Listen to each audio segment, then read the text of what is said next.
Halo, gua Aim dan di video kali ini kita bakal kembali ngebahas Manga Dice. Setelah kemarin kita telah sampai pada ibunya Sukamoto yang mendengar dari handphonenya bahwa anaknya berhadapan satu lawan satu dengan kiper. Lalu seperti apa kelanjutannya? Mari kita bahas.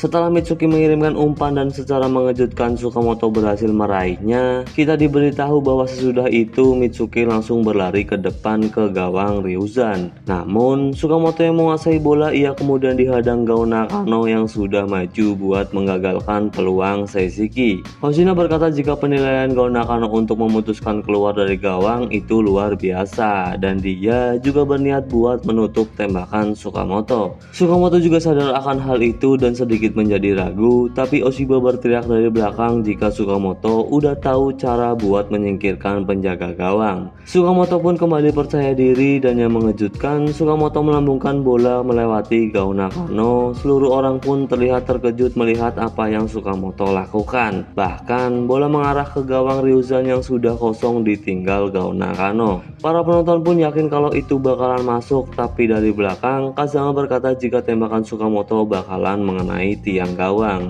Dan memang benar aja, tembakan Sukamoto di sini mengenai tiang gawang. Kazama pun berpikir jika ini seperti saat melawan Sakuragi dulu, Sukamoto menendang mengenai tiang gawang dan mereka berhasil mengalahkan Seishiki. Tapi saat melihat ekspresi Sukamoto yang berkata jika ini belum berakhir, Kazama berkata jika kali ini tidak akan sama dengan saat itu.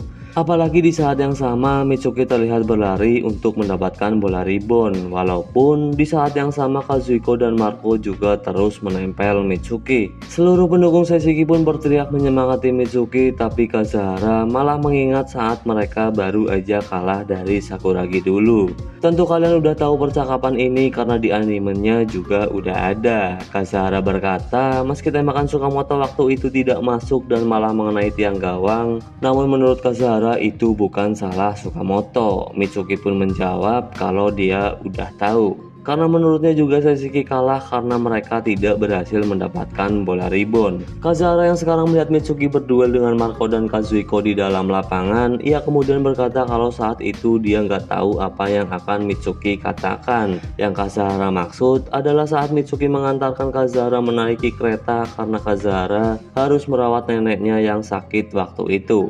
Tentu kalian udah tahu momen ini, namun kalau kalian lupa ya silahkan nonton animenya lagi. Nah, Kazahara yang melihat momen ini, akhirnya ia mengerti apa yang sebenarnya Mitsuki ingin katakan waktu itu. Kazahara menganggap Mitsuki seperti ingin membuat janji sama dirinya jika Seishiki nggak bakalan kalah lagi. Dan kita lalu balik lagi ke dalam lapangan di mana Mitsuki yang masih berduel dengan Marco dan Kazuhiko untuk memperebutkan bola rebound. Ryosuke di sini juga berkata untuk mereka berdua tidak kalah dari Mitsuki. Tapi yang mengejutkan, Mitsuki kemudian menjatuhkan diri untuk bisa menyundul bola. Tentu ini membuat Marco dan Kazuhiko terkejut, namun apa yang dilakukan Mitsuki memang berhasil buat menyundul bola. Dan saat itu di dalam hatinya berkata jika dia berhasil mencetak gol, Seishiki tidak akan kalah. Tentu aja Mitsuki berhasil buat mencetak hat-tricknya sekaligus menyamakan kedudukan 3-3 melawan Ryuzan. Seluruh penonton pun bersorak, bahkan mbaknya Oshiba berkata kepada Kazahara kalau Mitsuki yang mencetak gol ketiga sangat sulit buat dipercaya. Namun saat ia melihat ke arah Kazahara malah ia terlihat sedang menangis. Kazahara pun kemudian meminta maaf karena bagaimanapun air matanya keluar sendiri. Mungkin untuk mbaknya Oshiba Mitsuki memang luar biasa, tapi bagi Kazahara Mitsuki adalah seorang idiot. Ia juga tidak pandai menarik semua orang, apalagi hal yang ingin Mitsuki katakan, dia hanya bisa menyampaikan 10% apa dari maksud perkataannya. Bahkan itu sudah paling baik menurut Kazahara. Namun bagaimanapun punggung Mitsuki benar-benar pandai berbicara. Bahkan itu lebih bisa mendorong Seishiki daripada kata-kata penyemangat sekalipun. Kazahara pun berusaha untuk berhenti menangis, namun ia malah kembali menangis sambil berkata berkata jika Mitsuki adalah pria yang benar-benar luar biasa, bahkan Kazahara mengatakan itu sampai 2 kali. Seluruh pemain Seishiki pun merayakan gol ketiga Mitsuki, bahkan Ubukata yang ada di rumah sakit, ibunya Kazama, Sayuri, Kai Marukawa, dan para pemain Ichibiyoshi juga berteriak untuk itu. Meskipun di sisi lain ada Aiba yang gak percaya jika Mitsuki berhasil melakukan hal yang harusnya mustahil. Namun Hoshina berkata jika karakteristik dan senjata terbesar Mitsuki bukanlah kemampuan fisik dan juga kekuatannya, tapi cara dia melakukan apa yang terpenting, tidak peduli apapun itu, dan akan tetap berusaha sampai detik terakhir. Di pertandingan ini ataupun pertandingan lainnya sangat jelas jika dia bisa bergerak lebih baik di babak kedua. Di dalam hatinya, Aiba pun setuju dengan apa yang dikatakan Hoshina, tapi Hoshina berkata lagi, memang butuh waktu bagi Mitsuki untuk menyesuaikan diri, namun faktor utamanya yang membuat dia berhasil sampai saat itu tiba karena dia bisa menjaga stamina dan tekadnya tetap tajam. Hoshina juga bilang apa yang Indo katakan memang benar adanya, dan buat kalian yang lupa, apa yang Indo katakan waktu itu sebenarnya udah pernah aku bahas di video yang sebelum-sebelumnya, tapi ya biar lebih jelasnya lagi, biar aku jelasin lagi. Sebelum pertandingan Seishiki sama Ryuzan pada malam hari, Indo datang menemui Mitsuki untuk bertanding sumo, dan setelah itu Indo bilang kalau dia nggak peduli Mitsuki bakalan menang apa kalah melawan Ryuzan, tapi dia yakin Mitsuki bakalan bisa buat naik ke level yang lebih tinggi. Aiba juga berkata kalau Mitsuki ini bukan sebuah lelucon, bahkan ia masih akan tumbuh lebih jauh lagi. Namun yang lebih parahnya menurut Hoshina, pertumbuhan Mitsuki nggak cuma 1 tingkat aja, karena Mitsuki tumbuh dengan langsung melewati 1 atau 2 tingkat sekaligus. Nah, kita lalu balik lagi ke dalam lapangan di mana Mitsuki yang berhasil menyamakan kedudukan, ia berlari ke arah bench para pemain Seishiki. Mitsuki juga melakukan tos dengan Platina Zawa, dan di sini Platina Zawa berkata untuk Mitsuki melupakan semua yang sudah terjadi dan mari mulai dari awal lagi. Mitsuki pun di sini paham dan Platina Zawa kemudian juga memanggil Tsukamoto. Bukan karena Tsukamoto yang akan diberikan arahan, tapi Platina Zawa meminta Tsukamoto untuk tos juga dengannya. Tsukamoto pun kemudian mengelap tangannya terlebih dahulu, tapi kocaknya setelah itu para pemain yang lain juga ikut mengantri untuk tos dengan Tsukamoto. Kazama yang melihat itu pun nampak senang, namun saat Tsukamoto kembali lagi ke dalam lapangan, Kimista memuji Tsukamoto dengan berkata, jika tadi Tsukamoto kehilangan bola, kita pasti masih dalam kondisi yang buruk. Tsukamoto pun menjawab kalau tadi itu cuma kebetulan, namun Oshiba malah berkata untuk Tsukamoto tidak terbawa suasana, dan malah memarahi Tsukamoto yang menurut Oshiba idiot dan juga gampang lupa dengan apa yang sudah Oshiba ajarkan. Tapi Tsukamoto membalas dengan memuji Oshiba yang sebelumnya bisa menggagalkan umpan dari para pemain Ryuzan. Nah, kita lalu berpindah sebentar ke ibunya Tsukamoto yang masih di dalam mobil dan mendengarkan komentator berkata jika anaknya bermain dengan bagus. Ibunya Tsukamoto pun seperti bingung apa yang harus dia lakukan dan berkata kalau nggak mungkin sekarang ia pergi untuk menonton anaknya, karena mungkin bakalan terlambat juga. Nah, di barisan para penonton, saya dan temannya pun terlihat mengerti bagaimana Seishiki menggunakan kartu andalan mereka. Apa yang dipikirkan Platina Zawa ketika harus mengganti Hayase dan Haibara yang sudah kelelahan, tapi pendirian teguh keduanya membuat Seishiki banyak menciptakan peluang dan membuat ritme permainan menjadi lebih baik. Secara nggak langsung itu memang membuat permainan individu Ryosuke jadi berkurang, apalagi dengan unggul 3 gol sudah seperti pertandingan ini menjadi milik Ryuzan. Tapi dengan masuknya Tsukamoto yang kemudian berhasil menyempurnakan gegen pressing, apalagi Seishiki yang berhasil mencetak 1 gol, namun 1 gol ini yang kemudian menjadi sangat besar. Seishiki yang selalu mengedepankan pergantian formasi untuk bisa pergi menyerang, dan sebagai tindakan balasan Ryuzan memutuskan buat mengambil langkah pencegahan. Yang membedakan antara kedua pelatih mungkin terbilang cukup kecil, tapi memberikan dampak yang cukup besar. Dan di sisi lain, Yuki berkata di dalam hatinya walaupun ini taktik yang Ubukata rancang untuk melawan Ryuzan, tapi tetap aja Platina Zawa lah yang memutuskan rencananya. Dan di keadaan yang sekarang ini sangat baik untuk Seishiki. Sementara itu di dalam lapangan Usui berkata di dalam hatinya akhirnya kita bisa imbang dengan Ryuzan.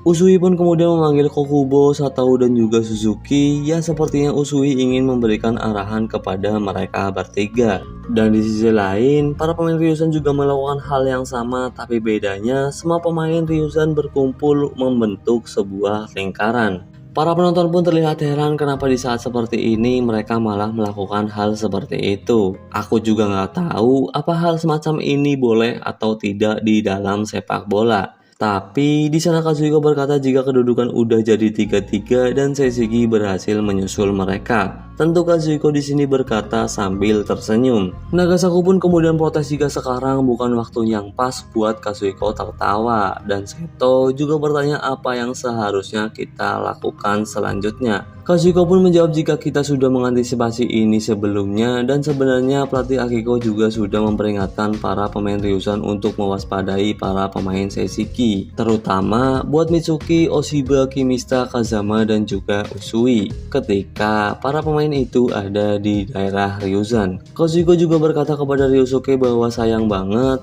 3 gol yang menurut Ryosuke udah cukup buat ngalahin Seishiki, tapi faktanya sekarang kita malah terkejar. Ryosuke pun terlihat marah dan berkata kepada Kazuhiko untuk berhenti tertawa, tapi Kazuhiko membalas kalau dia nggak tertawa. Emang mukanya udah kayak gini dari sononya. Kalau dilihat-lihat Kazuhiko ini punya karakter yang memang cukup santai. Ryosuke pun kemudian berkata jika sebelumnya ia sudah pernah bilang akan mencetak 4 gol. Dia masih punya gol lainnya buat bisa menambahkan keunggulan, dan selama dirinya masih ada di sini Ryusan gak bakalan kalah. Seluruh pemain Ryusan pun terkejut, tapi ada juga yang menertawakan Ryosuke, dan di sini Kazuhiko berkata untuk Ryosuke membuktikan siapa yang terkuat dan buktiin juga seperti yang sudah selama ini Ryosuke lakukan. Ryosuke juga membalas kalau dia akan melakukan itu dan gak peduli apa yang Seishiki punya, dia pasti bisa melampaui itu semua. Shimura pun di sini terlihat bingung dan tidak paham dengan perkataan Kazuhiko dan juga Ryosuke, tapi Marco malah sebaliknya, bahkan ia juga terlihat tersenyum.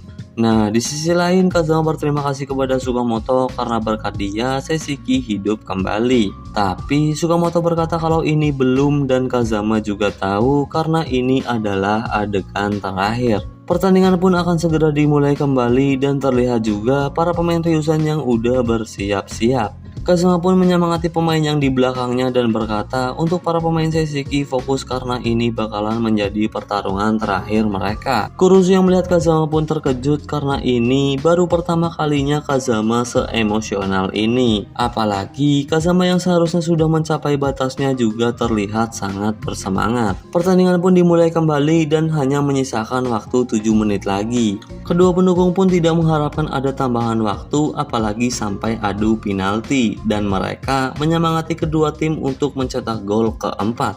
Nah, Ryusan yang menguasai bola, mereka langsung memberikan operan ke belakang kepada Shimura. Ryosuke pun kemudian meminta bola, tapi operan Shimura berhasil dihalau Tsukamoto meski menggunakan wajahnya. Bola pun menjadi rebound dan terjadi perebutan antara Kurusu dan juga pemain Ryusan, tapi cuma berhasil imbang dan bola masih terlihat di udara. Usui dan Kazuhiko pun bersiap buat menyambut bola, namun lagi-lagi perebutan berakhir dengan imbang. Tapi bola sekarang malah mengarah kepada Marco. Di sini memang diperlihatkan perebutan bola yang sangat sengit antara Seishiki dan juga Ryusan. Bahkan Marco yang mendapatkan bola, Mitsuki juga terlihat bisa menghentikannya.